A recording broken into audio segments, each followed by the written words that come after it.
আলাপন কৃষিতে আপনাকে স্বাগতম জানিয়ে শুরু করছি নতুন পর্ব।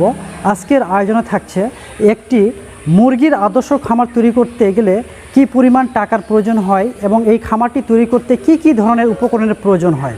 আজকে আমরা একজন মুরগি খামারি ভাইয়ের সাথে কথা বলে জানার চেষ্টা করব যে একটি আদর্শ মানের খামার তৈরি করতে গেলে কি কি জিনিসের প্রয়োজন হচ্ছে এবং এই উপকরণের পরিবর্তে অর্থাৎ উপকরণগুলো বর্তমান সময়ে কিনতে কী কী ধরনের কতটুকু জায়গার প্রয়োজন হচ্ছে, টাকা প্রয়োজন হয় ইত্যাদি বিষয়গুলো প্রশ্নের মাধ্যমে উত্তরে জানার চেষ্টা করব।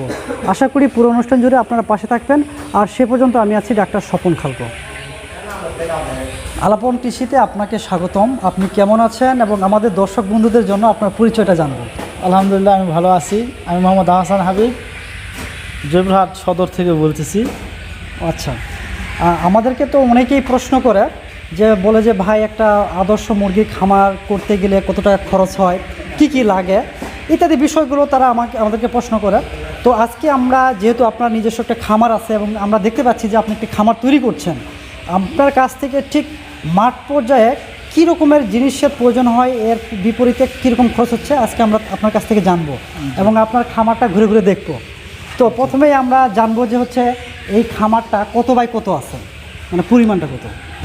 আসলে একটা আদর্শ খামার তৈরি করতে গেলে প্রথমেই জায়গা নির্বাচন করতে হবে। আচ্ছা, ফাইন।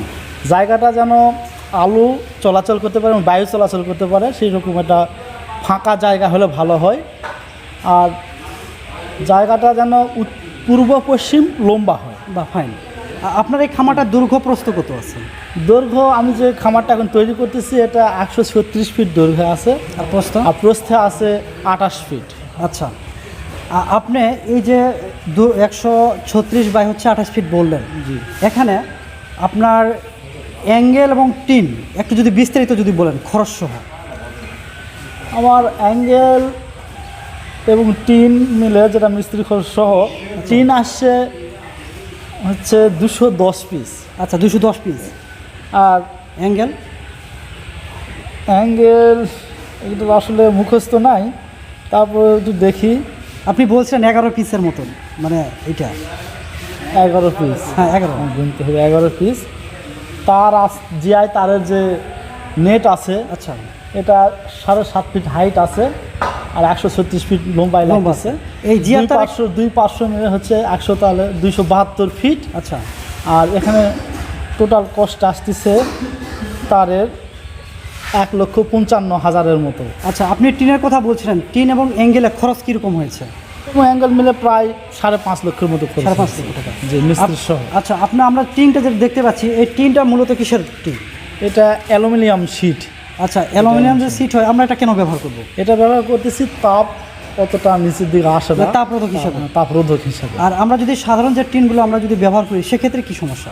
সাধারণ টিনগুলো যে তাপ বেশি হয়, মুরগির সমস্যা হয়। আচ্ছা, আপনি টিন বলছিলেন যে হচ্ছে 210 পিস। এই টিনগুলো কত ফিটের আছে, কত বাই কত ফিটের? এগুলা 9 ফিট আর ওই যে 2.5 ফিট ওয়াইডে। আচ্ছা আচ্ছা, আরেকটা বিষয় সেটা হচ্ছে যে আপনার এই খামারটা তৈরি করতে গিয়ে কতটুকু ইটের প্রয়োজন হয়েছে? ইট এবং বালুর একটু তথ্য জানতে চাচ্ছিলাম। ইট লাগছে 25,000-এর মতো। আচ্ছা, বালু লাগছে ভরাট করতে আর মানে ইট গাঁথতে, মেঝে তৈরি করতে টোটালি 155 গাড়ির মতো বালু লাগছে। আচ্ছা, খরচটা যদি বলতেন একটু। টোটাল এই 14.5 লক্ষের মতো হবে টোটালটা না, আমি বলছিলাম কি সিমেন্ট এবং বালুতে খরচ কীরকম আসছে? আলাদা আলাদা। হ্যাঁ, সিমেন্ট আছে 250 ব্যাগের মতো। আচ্ছা, এখনকার বাজারে 1.5 লক্ষ টাকার মতো। আচ্ছা, বালু 1.5 লক্ষ টাকা। আচ্ছা, বালু কয় গাড়ি লাগছে? 155 গাড়ি। 155 গাড়ি, জি। রড আছে 500 কেজি। 500 কেজি। এখন বর্তমানে কেজি কত করে?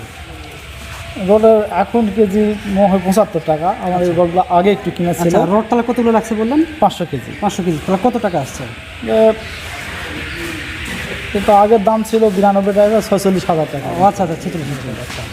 আচ্ছা, হাবিব ভাইয়ের কাছে আরেকটা বিষয় জানবো যে আপনারা কিন্তু দেখেন এই ধার দিয়ে আপনি হচ্ছে প্লাস্টিকের নল দিয়ে আপনারা এই করছেন, মানে থাম্বাটা দিচ্ছেন, এটা কেন প্লাস্টিকের ওটা দিচ্ছেন?